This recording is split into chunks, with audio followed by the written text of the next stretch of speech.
बच्चों, एक दफ़ा की बात है। एक छोटे से गांव में एक आदमी रहता था। वो अपने बंदर और अपने एक गधे के साथ रहता था। मेरे प्यारे बंदर, अभी हमने नमक लेकर जाना है। तुम जाकर गधे को पानी तो पिला दो। जी, मैं चला जाता हूँ, लेकिन गधा हमेशा मुझ पर सारा पानी गिरा देता है और लात मार देता है। हाँ, मुझे पता है वो थोड़ा सा खड़ूस है, लेकिन अब जाना तो है ना। जाओ उसे पानी पिला आओ। फिर बंदर अपने मालिक की बात मानते हुए पानी भरकर गधे के पास जाने लगता है।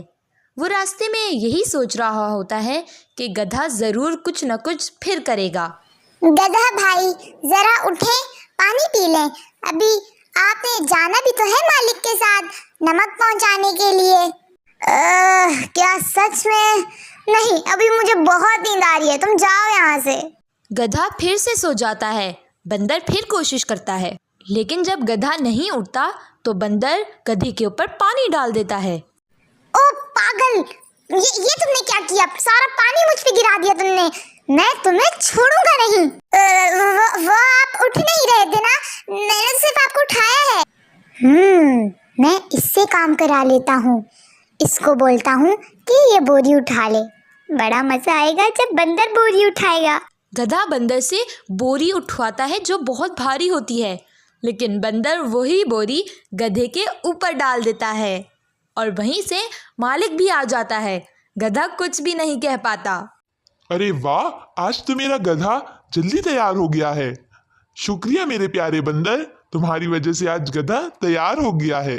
तभी गधा बंदर को जोर से लात मारता है और बंदर दूर गिर जाता है। चलो अब तुम लोग ये शरारतें करना बंद करो, हमें जाना है। चलो चलें। आदमी गधे के साथ जा रहा होता है, लेकिन गधा बहुत आहिस्ता चलता है, जिस पर वो आदमी कहता है, मेरे प्यारे गधे, तुम इतना आहिस्ता क्यों चल रहे हो? अभी तो सिर्फ मैंने 2 ही बोरियां डाली हैं तुम पर, इतना भी वजन नहीं है। तुम इतना सुस्त मत हो, चलो जल्दी करो।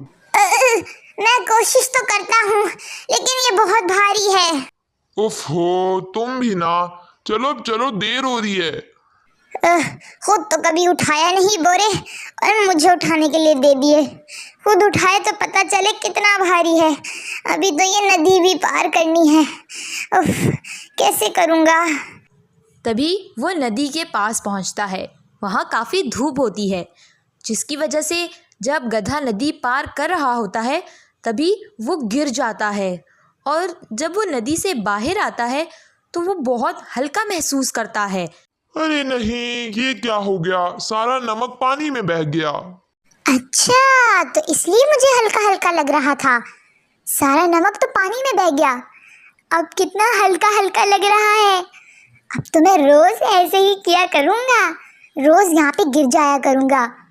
अगले दिन फिर गधा यही सोचता है, और वो जब नदी किनारे पार कर रहा होता है तभी वो खुद ही गिर जाता है, जिसकी वजह से सारा नमक पानी में बह जाता है, और जब वो बाहर आता है तो बहुत हल्का महसूस करता है। आदमी की सारे नमक के बोरे ज़ाया हो रहे थे। ये रोज रोज पानी में गिर जाना गधे का, ये कोई आम बात नहीं लग रही। अच्छा, तो जरा तुम उठा के देख लो, अभी तुम्हें मेरी लात नहीं पड़ी। गधा बंदर को ज़ोर से लात मारता है और बंदर दूर जा गिरता है। फिर आदमी अपने गधे को लेकर दोबारा निकलता है। गधा वही करता है, वो नदी में जानबूझकर गिर जाता है। अब आदमी को कुछ न कुछ गलत लग रहा था। कुछ तो गड़बड़ है। ये गधा रोज इसी वक्त इधर ही आके गिरता है। शायद इसको पता चल गया है कि नमक पानी में चला जाता है और बोरा हल्का हो जाता है। अब मजा आता है ना, रोज नमक पानी में बह जाता है और मैं घर चला जाता हूँ।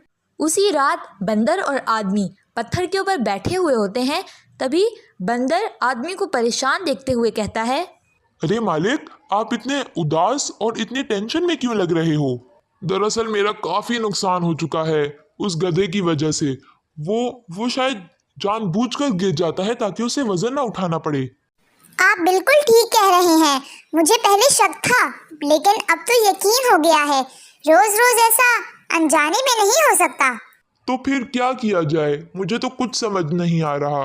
एक तो मेरा इतना नुकसान हो रहा है, ऊपर से वो गधा वो कोई काम ही नहीं करता। आप फिक्र ना करें, मेरे पास एक बेहतरीन आइडिया है। तभी बंदर अपनी सारी तरकीब उस आदमी को बताता है। अगले दिन वो बोरे में नमक के बजाय रुई डाल देते हैं। वो सारा बोरा रुई से भर देते हैं। चलो गधे, आज हमें जाना है, फिर मैं तुम्हारे ऊपर बोरियां रख देता हूँ।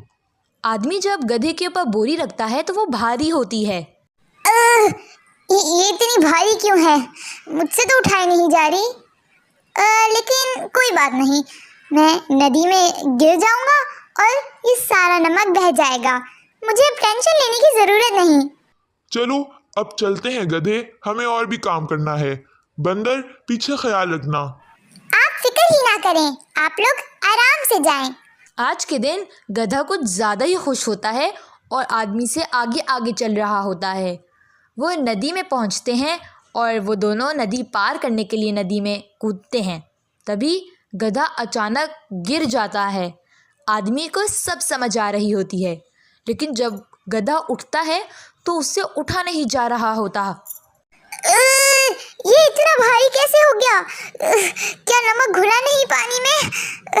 इतना भारी हो गया है ये। मुझे तो पहले ही पता था, तुम ये सब जानबूझकर करते हो। अब ये भारी बोरे उठा के तुम्हें चलना ही होगा। अरे नहीं, ये क्या हो गया मुझसे? मुझे ये नहीं करना चाहिए था। अब इतना भारी बोरे उठाने पड़ रहे हैं। अब मैं कभी आइंदा नहीं गिरूंगा पानी में और सारी बोरियां वक्त पर पहुंचा दूंगा। उफ। तब से गधा बंदर के साथ भी ठीक हो गया और अपना सारा काम वक्त पर और पूरा करने लगा। और अब वो नदी में भी नहीं गिरता था। वो खुशी खुशी अपना सारा काम करता था। तो प्यारे बच्चों, इस कहानी से हमें ये सबक मिलता है कि हमें कभी भी अपने कामों से पीछे नहीं हटना चाहिए।